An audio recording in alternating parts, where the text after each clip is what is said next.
10 years from now,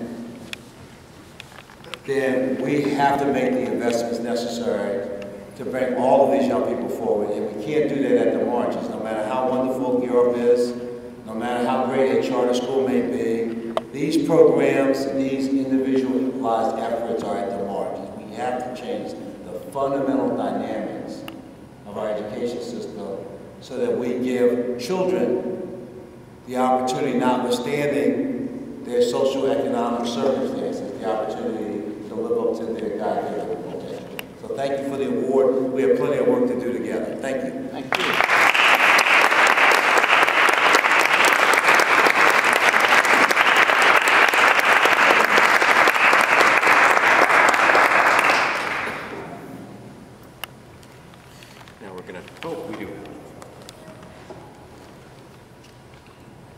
Take a second to get our technology ready here.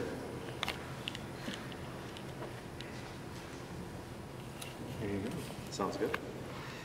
And right now I'd like to invite Kimberly Lattis, Vice President for Strategic Initiatives, up to introduce our keynote speaker. Scott? Yes. Oh.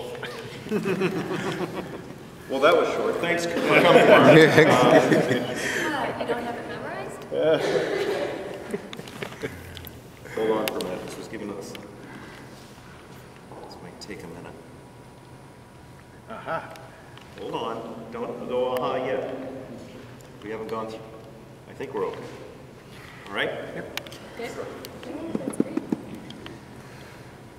I have to say it's a pleasure to be able to introduce our keynote speaker this afternoon.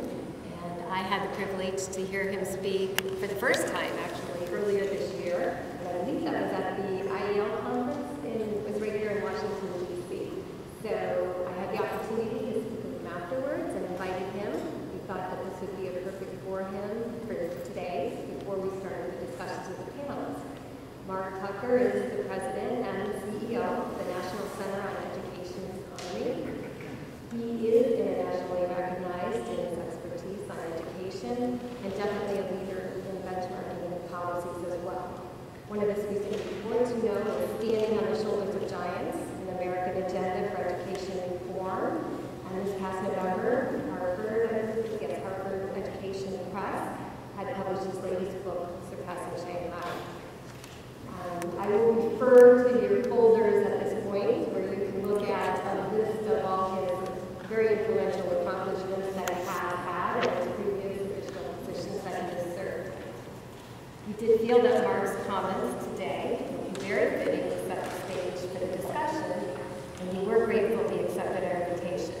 What we didn't realize, as I was reading his bio that Caroline so graciously sent over to us that was updated, was how accurate we were in him actually setting the stage, because while he did receive a bachelor's degree from Brown University, we noted and thought it very interesting, he's smiling already over here, that he actually had studied, get this right, theater engineering and technical theater production, which was from Yale University School of Drama, and then went on to a master's in special studies with a concentration in telecommunications policies, and that was at George Washington University. So Mark, I do look forward to hearing the story on that career pathway there and how you transitioned to that after your presentation today. So at this point, let's please welcome Mark Tucker to the podium, or stage.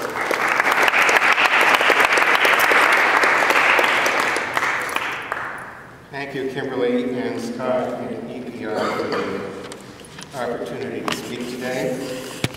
I could choose my prior career, but I won't. You'll be very glad to know I won't have anything to say about that. Not today. What I'm going to do is to share with you I was about to say very quickly, I'm going to give you a synopsis, really, of the results of our 24 years examining the countries with the 10 most successful education systems in the world. I'm going to look at that through an economic eyeglass and through an education policy eyeglass, and bring them both to focus on the issues of the day. And I'm going to do this very quickly. So let me go back 100 years ago. By By the way, the EBI clicker was not functioning today, so the rostrum has scooted this way so I could be near the projector.